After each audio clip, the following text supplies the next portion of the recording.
Bonjour mes chers élèves, ravi de vous revoir pour une autre leçon à distance.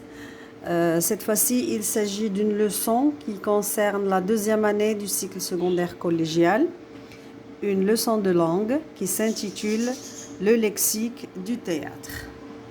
On commence. Alors, dans cette leçon, nous allons présenter le lexique le plus utilisé au théâtre et nous allons donner les définitions des mots les plus employés, c'est-à-dire le vocabulaire qui a une relation avec le théâtre. Alors, les objectifs. Alors, on doit être en mesure de définir les termes principaux de l'étude théâtrale et définir le vocabulaire du discours du théâtre. On commence les définitions.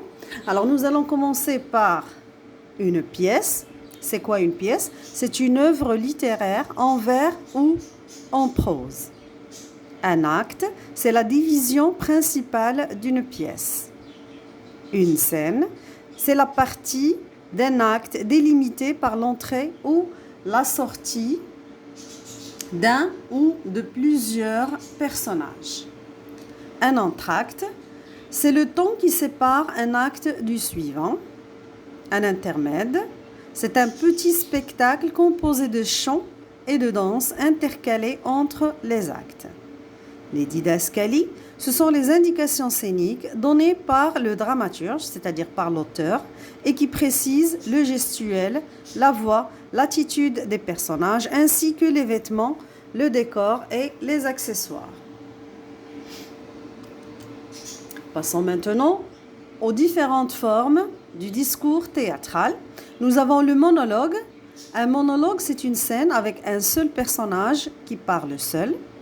Un dialogue, c'est un échange de paroles entre deux ou plusieurs personnages. Une réplique est chaque élément du dialogue, c'est-à-dire chaque phrase du dialogue. Une tirade, c'est une longue suite de phrases ou de vers récités sans interruption par un personnage, c'est-à-dire une longue réplique. Un aparté, c'est la parole qu'un acteur dit à part et que seul le spectateur est censé entendre. Le vers, c'est la ligne qu'on trouve dans un poème. C'est un groupe de mots ayant un sens.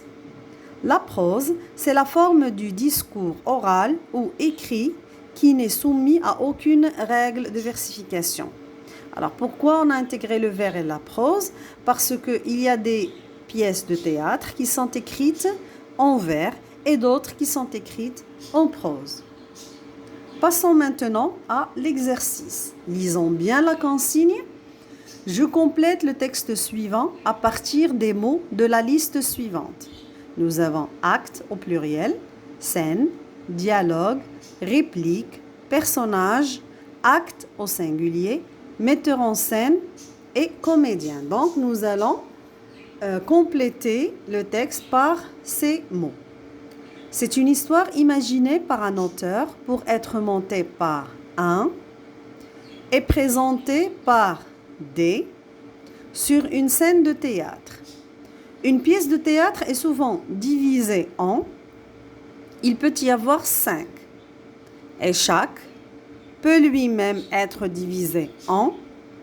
Le texte théâtral est essentiellement constitué de.